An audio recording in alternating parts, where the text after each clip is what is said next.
up, you guys? It's Lexi DIY and welcome back to my YouTube channel. Today we are going to be doing a super exciting video. We are going to be creating a large piece of wall art for under $15, and we're actually going to be making this beautiful yarn art behind me. It's been in my intros and outros for a few months now, maybe like a month or two, and I get a lot of questions about it. So first of all, I wanted to show you the whole thing because this is only like kind of half of it, well, a little bit more than half, but I wanted to show you guys how I made it since I do get so many questions on it, and I really love doing home decor DIY, so I'm definitely going to be doing more of these on my channel. Make sure you drop a comment and let me know if you like them, but I'm going to stop talking. Let's go ahead and hop into the video. So I started off with this long piece of trim that we already had. It was 8 feet long, and I used that to measure out my first little piece of macrame, and then I just tried to cut them all to the same size, and this took a really long time, and it's definitely not the way that I suggest to do it because they did not end up all being the same size. I had a lot of different variations, so I did end up figuring out a little bit easier of a way in a little bit later in the video that I'm gonna show you, so definitely stay tuned for that. But I had to cut so many pieces. I ended up in total using 8 of these macrame cordings from Dollar Tree, and they actually have 82 feet each, so you get a lot for your money. Now, I have not been able to find them since, so I really hope that you guys can find them, and hopefully they put them on the Dollar Tree website soon so that if you want to do a project like this, you can order in bulk.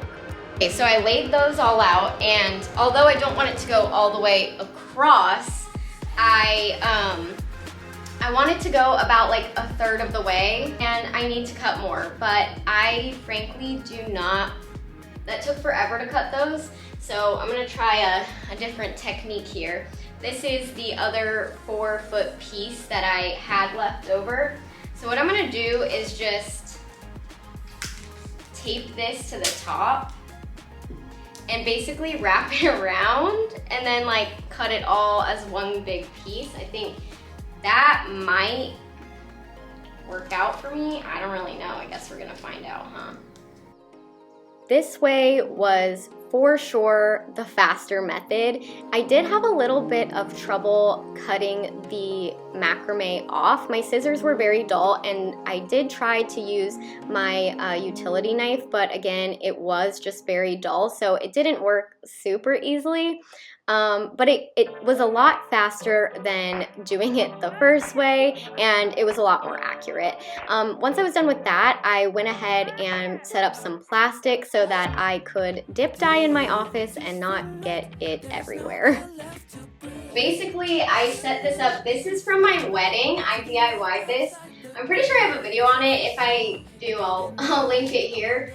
But I sectioned them off into 10 strands, and I just tied them off so that they'd stay up here. But basically I'm gonna hang them on this to dry when we do the dip dyeing situation. So I'm gonna go get the dip dye ready, and then I'll be back. I started to fill it up, and then I realized I was not gonna be able to carry it in here, so I'm just gonna go back and forth with like a pot from the kitchen and fill it up with water because yeah. What I'm going to do is use paint. I don't have any dye, so paint it is. Yes, I'm gonna use just a normal kitchen spoon. Stir it up. I'm gonna add a little bit at the beginning, and then maybe I'll just add some with the spoon. And as I go like up in shape, it's gonna be an ombre, I'll just add a little more each time, stir it in, and then do it. So let's just do that. I don't know if this is gonna work. Haha! That was fun.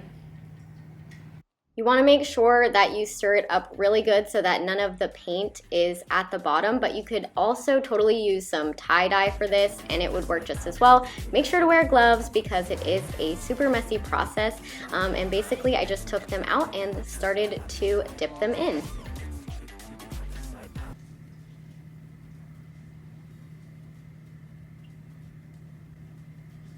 Let them hang out. Sorry I'm so awkward, but I thought that was funny because the gloves were way too big for me, so the dye water was getting in the gloves and like all over my hands, so I had to switch the gloves a few times. But basically I just kept adding a spoonful of paint when I wanted to do the next strand so that it would be a really good ombre. Now, something I want to remind you guys of is I would highly suggest keeping those strands that are different colors separated. As you can see here, I have them like right next to each other. I would put maybe like a piece of painter's tape or something in between them where you're drying them, and don't get them mixed up, because I did have issues with that later on and I had to cut a lot of time out of this video. I didn't want it to be super long, but I spent hours because they got all mixed up when I took them off, and that was not fun. I'm also leaving them in a little bit longer as I go, even though I am adding more paint, just so that they can soak it up a little bit more. I think the longest that I left any of the strands in was probably about like 2 or 3 minutes. So most of them I just dipped in, and the good thing is you can always dip them again. So I would say pull them out if you're not sure, and if they're not quite the color that you want, then just go ahead and put them back in. But I pulled them out and I just strained them off so that there wasn't too much dripping on the floor. It's 2:45 right now. I'm not sure how long this is gonna take to dry. It would probably dry a lot quicker outside. However, it was so hot outside, I wasn't doing this outside. So maybe I'll move it when it's a little less drippy and Dustin gets home and you can help me. I don't know, we'll see what happens. But I'll check in with you in a few hours to see if it's dry or not. So basically, I'm impatient and it's been like 10 minutes since we checked in. I am going to move this bad daddy outside so it can dry more quickly. Probably can't even hear what I'm saying. I sincerely apologize if you were wearing headphones and had to hear that. But anyway, I just put the trash bag under it and then I tied it at the top so that it wouldn't fall off while I was moving it, and I wiped off the bottom so I didn't get any drips around the house. Took it outside and just kind of separated them so that they would dry more evenly. I did have to weigh this down because the wind did knock it over. Also, you just saw our really ugly, crusty old hot tub that does not work, and we're gonna be getting rid of that soon. But then after, it only took like about an hour, maybe 2 at max to dry because it was super hot outside. And then I brought them in, and this was after hours of separating them because, like I said earlier, I did kind of scramble them up.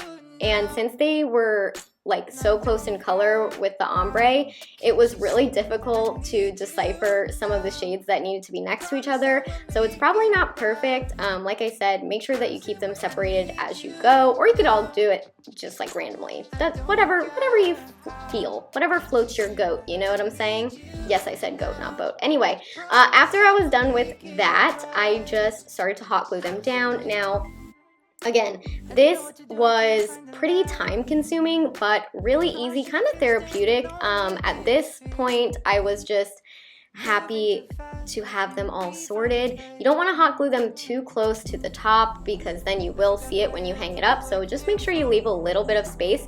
I also, you'll notice, left a little bit of space at the edge because I will be putting on something to hang it up with on the edges and in the middle. So I am leaving a little bit of space. Now you could do it from edge to edge and then just put the stuff in the middle, totally up to you. I'm using Gorilla Hot Glue because I find that it is the strongest hot glue and never fails me. So yes, this is how I did it.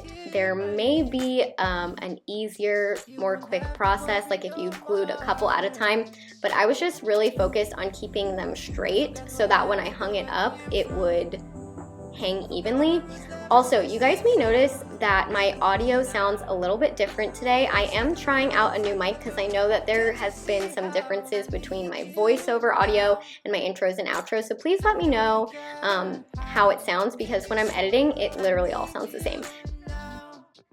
Now, for this part, I decided like I would mark off the other side, you know, as much as I had marked it off on the side where I started, and then I would use the last piece to go ahead and start looping. Now, this was super time consuming. They kept getting tangled and frankly, it was a mess. So we quickly switched approaches to this and I laid them all out. I put a piece of painter's tape over them so that they would stay in the same order. And I slid this little like calendar that I had underneath it and taped it on with that painter's tape, and just to see if I could flip it all at the same time. I was on TikTok live literally for 8 hours while I was doing this DIY, so people were giving me some tips, and I should have listened to them sooner because they told me to do this sooner, but I was like, I don't know, I feel like it's gonna mess it all up and get it all tangled, and I didn't want to get it all tangled again because, you know, it took me hours to untangle it. So that definitely did work, and then I was like, oh no, how am I gonna get this off without like messing it all up? But the painter's tape definitely worked, so I would highly recommend doing it this way. Also, I've heard some people do it with the piece already hanging, but I don't really know how that would go. So if you've done this before and you've done it with it standing up, let me know in the comments how you did it. But basically, I just started to cut my cording, and my scissors were really dull, so maybe get some fabric scissors if you're going to do this. It'll just make your life go a little bit easier. And I did that all the way down. Now, this side was a little bit more difficult to do because I could really see when some of those pieces weren't lining up, like when I had made some way too big or way too small. So that was a little bit frustrating, but once I got to the end, it wasn't too bad. And I'm just going piece by piece again to make sure that I'm not gluing them on slanted, because if you do glue them on slanted, then once you hang it, your piece is just gonna be kind of like wonky. So yeah, super repetitive, but once you get the hang of it, it's not too bad. I would say that if you avoid the mistakes that I did, this project would probably take you somewhere around like 4 to 5 hours, whereas it took me probably close to like 10 or 12 hours over the course of 2 days. So keep that in mind and learn from my mistakes. But after I was done with that, I took these little, I guess they're like picture hanging things, and they actually come with these little things that, like little nails that you can put into the back of like a frame or something. But my wood was very thin and I knew it was gonna come out the other side. So what I decided to do was grab my trusty hot glue gun with my Gorilla hot glue and just hot glue it on. And honestly, this worked out perfectly fine. I would just let it dry for 24 hours to cure before you hang it up. And here is how it turned out.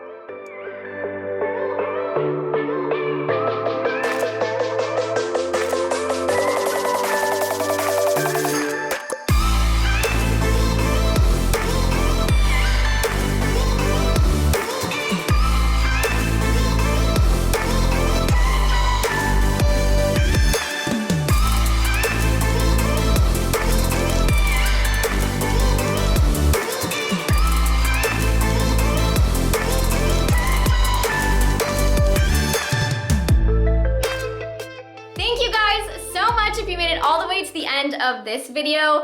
This was such an amazing project, and although it took me a very long time, it was definitely worth it and only ended up costing me $13 with most of the materials from Dollar Tree. So I'm super excited about that. If you did like the video, make sure that you subscribe and ring that bell notification so that you never miss when I upload next, and drop a comment and let me know what home decor you would like to see me DIY in the future. Also, make sure if you have them that you're following me on all my other socials. They'll be linked here on the screen and in the description box below. But that's it for me today, guys, and I will see you next time. Bye!